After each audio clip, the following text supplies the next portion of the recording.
Oke, saya mulai ya, Mbak-mbak ya. Assalamualaikum warahmatullahi wabarakatuh.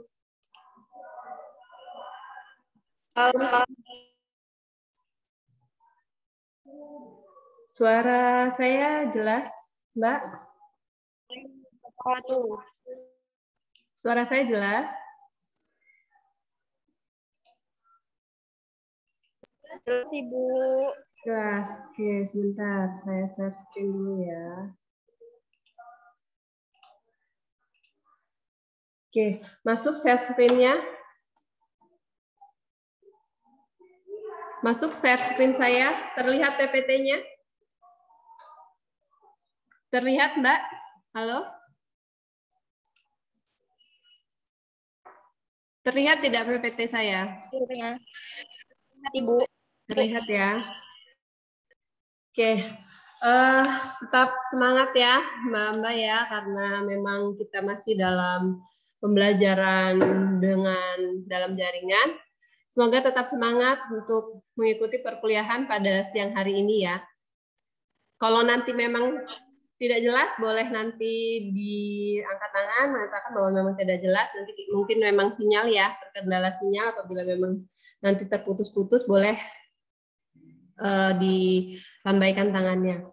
Oke, karena ini pertemuan kita yang pertama, mungkin saya perkenalan dulu ya.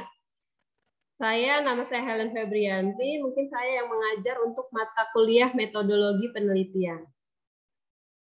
Di mana nanti mata kuliah metodologi penelitian ini akan mempelajari tentang tata cara untuk membuat skripsi, di mana pada memang semester 7 dan 8 itu nanti akan sudah membuat proposal skripsi.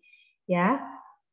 Diharapkan nanti adik-adik bisa mengetahui bahwa pentingnya penelitian dalam kebidanan.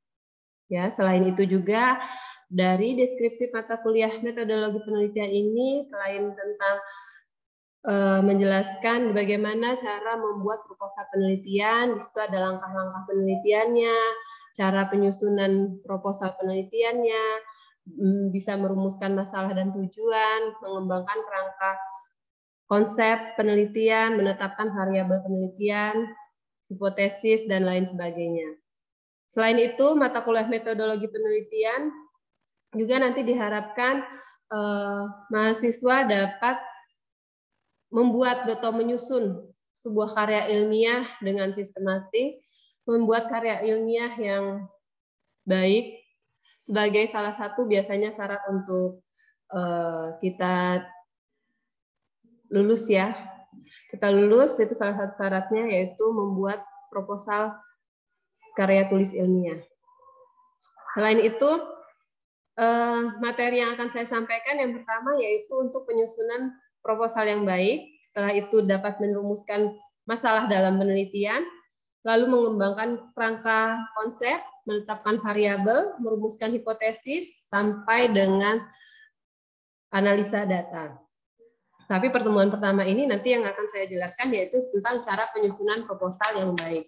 Ya, di mana media pembelajaran karena memang kita masih dalam kondisi pandemi, jadi nanti untuk media pembelajaran kita bisa menggunakan Zoom, bisa juga menggunakan Google Classroom, bisa juga nanti menggunakan Edmodo atau media WhatsApp, ya. Di mana metode pembelajaran yang akan saya berikan yaitu kita nanti ada sesi ceramah, tanya jawab, dan diskusi kelompok. Oke.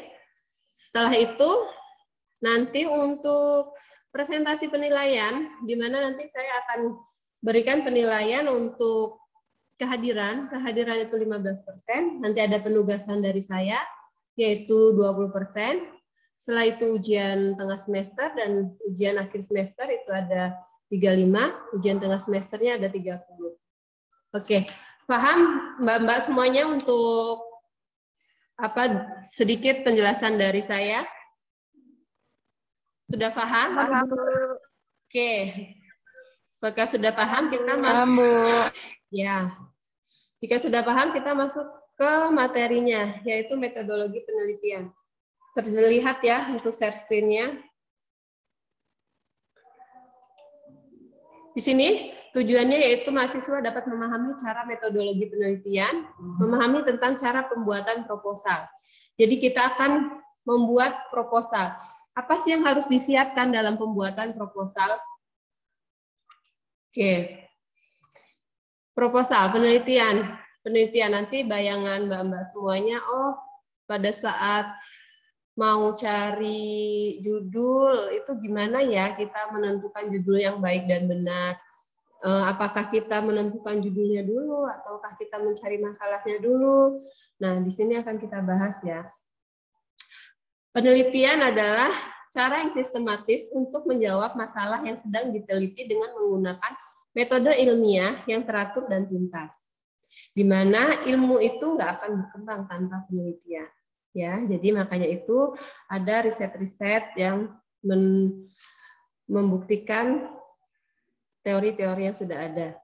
Oke, selain itu juga, oke sebentar. Nah, untuk proposal penelitian itu proposal itu ada 3 bab. Ada bab 1, bab 2, dan bab 3.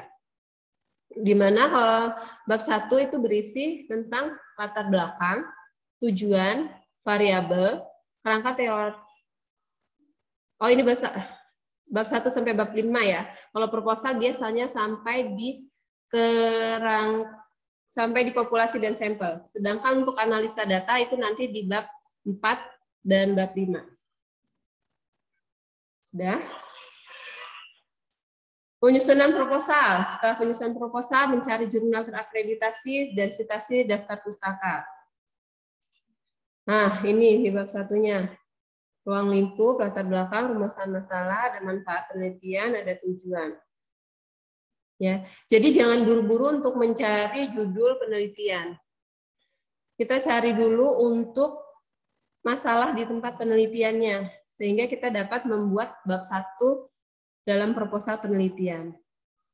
Ya, mungkin jika ada yang ingin ditanyakan, boleh silahkan. Jika ingin bertanya, kita sistemnya nggak menunggu harus selesai materi dulu, harus langsung bertanya ya. Boleh di tengah-tengah saya menjelaskan. Jika ada yang ingin ditanyakan, boleh silakan. Ada yang ingin ditanyakan, monggo.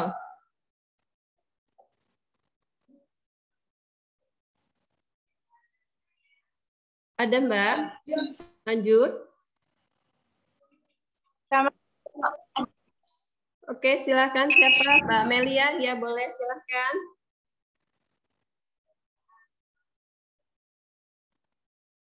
Tahun untuk Ibu. Suaranya putus-putus. Boleh diulangi? Ya. Boleh Ibu. Maaf Ibu, Yes. izin bertanya. Ya, silakan Mbak Melia. Daftar pustaka harus berapa tahun penelitian ya Ibu?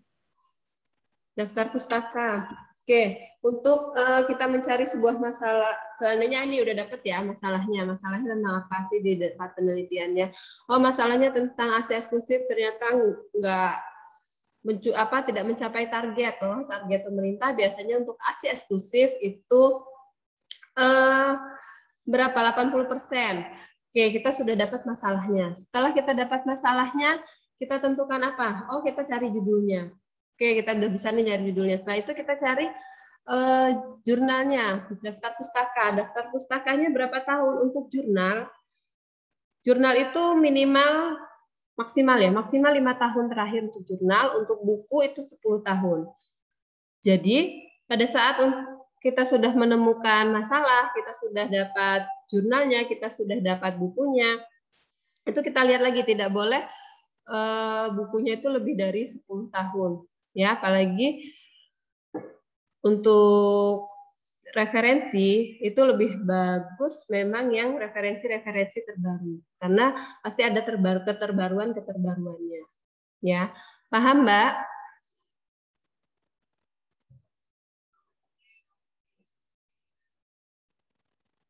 Suaranya sinyal ya, suaranya putus-putus.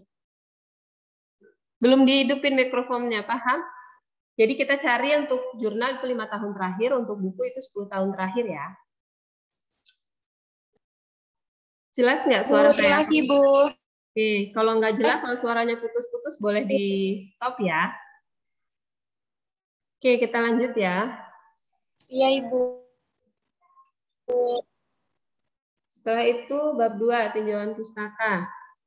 Tinjauan pustaka ini yaitu tadi yang ditanyakan berapa tahun sih tinjauan pustakanya. Untuk teori itu silakan untuk cari di buku yaitu 10 tahun terakhir. Untuk jurnal-jurnal penelitian itu silakan dicari untuk 5 tahun terakhir. Ya. Di bab 2 itu ada tinjauan teori, penelitian terkait, kerangka teori, kerangka konsep dan hipotesis. Nanti untuk penjelasan lebih lanjutnya akan diadakan pada pertemuan berikutnya. Ya. Setelah itu di bab 1 tadi ada masalah, bab 2 itu ada tinjauan pustaka, di bab 3. Bab 3 ada apa sih di bab 3? Nah, di bab 3 ada jenis penelitian. Jenis penelitian itu ada 2, kualitatif dan kuantitatif. Setelah itu ada lokasi dan waktu penelitian, rancangan penelitian, ada cross-sectional, case control, pre-eksperimen atau eksperimental. Lanjut, di subjek penelitian. Subjek penelitian, populasi, sampel, dan teknik sampel. Selalu ada variabel penelitian, di mana variabel itu ada variabel independen, dependen, dan variabel confounding. Ya. Nanti untuk penjelasannya pertemuan selanjutnya ya, karena di pertemuan ini saya hanya membahas tentang cara penyusunan proposal. Apa aja sih yang ada di proposal, apa aja sih yang ada di bab 1, bab 2, dan bab 3. Terus yang ada di bab 3, definisi operasional. Definisi operasional, setelah itu ada alat ukur pengumpulan data. Editing, cleaning, pengolahan data, processing, dan coding. Ini analisa data, dan kalau ini belum masuk, bab 4, bab 5, daftar pustaka, ini masuknya di hasil. Kalau untuk proposal penelitian, dia sampai analisis data. Ya. Oke, sudah paham apa aja sih yang harus dicantumkan pada saat proposal, mengajukan proposal penelitian? Yang pertama kita harus cari masalahnya terlebih dahulu. Setelah cari masalahnya, kita dapat masalahnya, baru kita bisa menentukan judulnya. Kita cari teorinya, kita cari penelitian terkaitnya, baru kita bisa susun bab 1, bab 2, dan bab 3. Ya, ada lagi yang ingin ditanyakan mungkin? Ada Ibu. Ya, silakan. Siapa Ica? Silakan Mbak Ica. Bu Cauli. Ya. Halo Mbak Ica. Belum dihidupin mic-nya. Silakan dihidupkan dulu. Sudah Ibu. Cukup? Masih ada? Halo Ibu. Iya, silakan Mbak Ica. Iya Bu. Gimana? Kok hilang ya suaranya? Halo? Suaranya hilang, Mbak.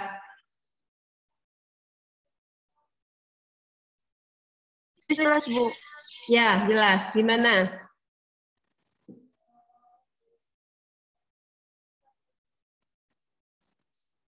Suaranya nggak ada. Coba bisa bergeser Ya, mungkin, supaya sinyalnya dapat yang bagus. Ya, gimana? Gimana Mbak Ica? Apa suara saya yang nggak jelas ya? Bu. Iya.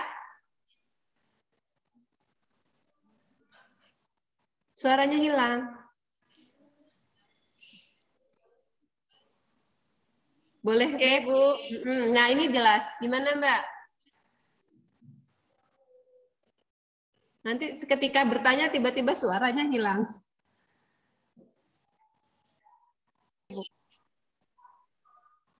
Sudah? Jadi?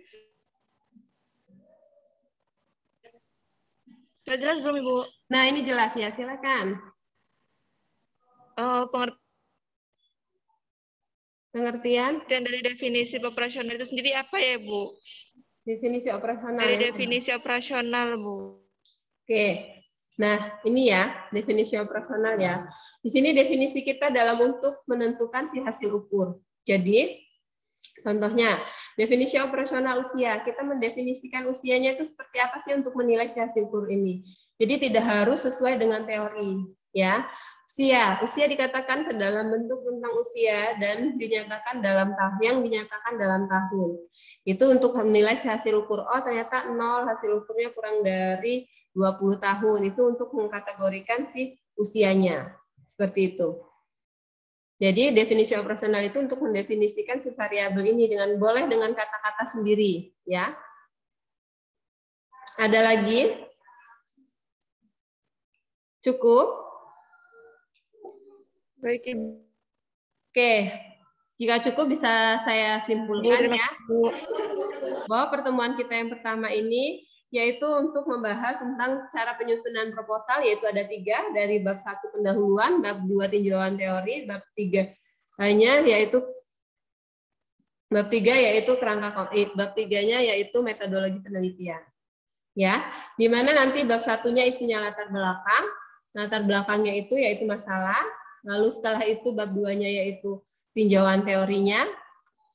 Bab 3-nya yaitu tadi sudah dijelaskan untuk metode penelitiannya, ya.